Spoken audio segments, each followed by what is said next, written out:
Accidents happen in an instant. One wrong move can cause thousands of dollars worth of damage to your car, or worse yet, leave you injured. That's why it's so important to know your rights. Welcome Clair Campbell with Campbell & Associates Law Firm. Hi, how are you? Hey, good morning. Good morning. It's great to have you here. Thank you so much for being here. Thank you for letting me come.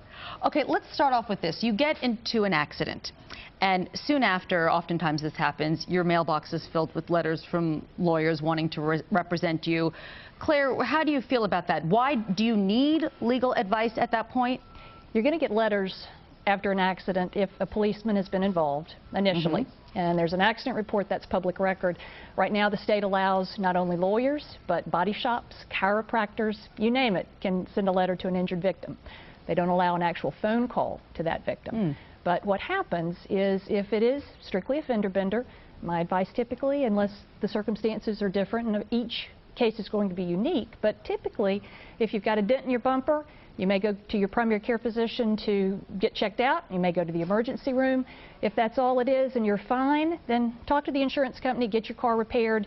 If it's totaled, get a rental car for a period of time while you shop for another one. But once that's settled, they'll pay your bill. They may give you a nominal amount of money over and above that. But ultimately, you probably don't need a lawyer.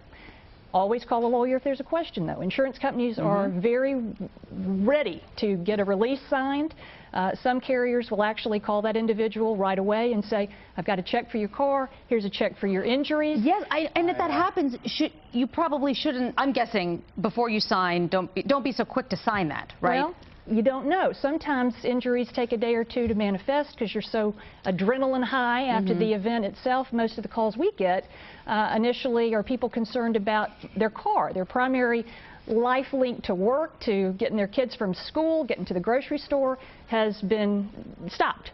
And so we get those phone calls. There may not be immediate sign of injury at the scene. The police reports come back saying no sign of injury at the scene. Insurance companies love that because then in a day or so when you start getting sore, they're like, well, they must have been doing something else. So it didn't happen in the car accident. But years and years and years of deposing doctors and talking to physicians there, it's just like the Monday morning quarterback, you know, oh my gosh, you wake up with pain after the Friday night game. So all those sorts of things happen. My advice to potential viewers or that might be a client, don't sign anything if you're concerned that a week or so from now there's going to be some problems. Okay, that's good. Just don't be in a rush. And no insurance company, no amount of money is going to turn back the clock if you signed it. If you can read a contract in North Carolina, you're 18 or older, and you signed it, no lawyer can retroactively say whatever you signed isn't valid anymore. Okay. So how will our insurance be affected by a claim? How does that work? Here's what happens. If you're injured in a car accident by someone with no insurance, and this is happening more and more in North Carolina and across the country, we've got folks that are either unable to afford it due to the economic downturn, or they're immigrants that might not know about the rules of the road, the requirement of financial responsibility in North Carolina. All of a sudden you have to look to your own insurance. And do you have uninsured motorist coverage? So I encourage everyone to get out your policy, call your agent to see what kind of coverage you have. In North Carolina, if you have the 30-50 minimum, $30,000 is legally the bottom line of what's required to drive safely here.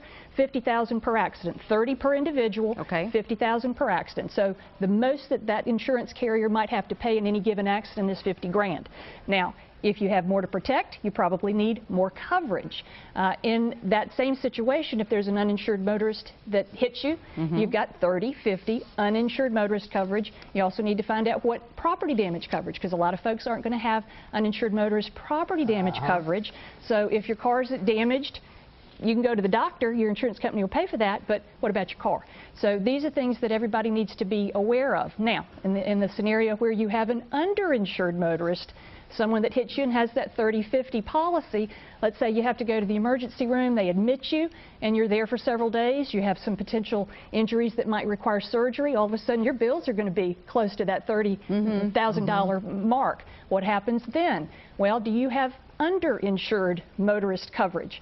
And that's important to look at too. That's optional coverage. You have to talk with your agent about buying it, and it's something that will cost you a little bit to protect yourself. But if you don't have that coverage and you don't have health insurance, you're going to be stuck with a big bill. Yep. Man, that'll ruin your day, won't it? That will just ruin your day. Clair Campbell, thank you so much. Campbell & Associates has locations in Charlotte, Gastonia, Hickory, and Rock Hill. You can contact those offices at 704-333-0885. Again, the number is 704-333-0885. You can also visit their website, injuryhelp.org, injuryhelp.org. Clair, thank you so much. We appreciate it. Good Thanks, Kelly information. and Rob. Thank you.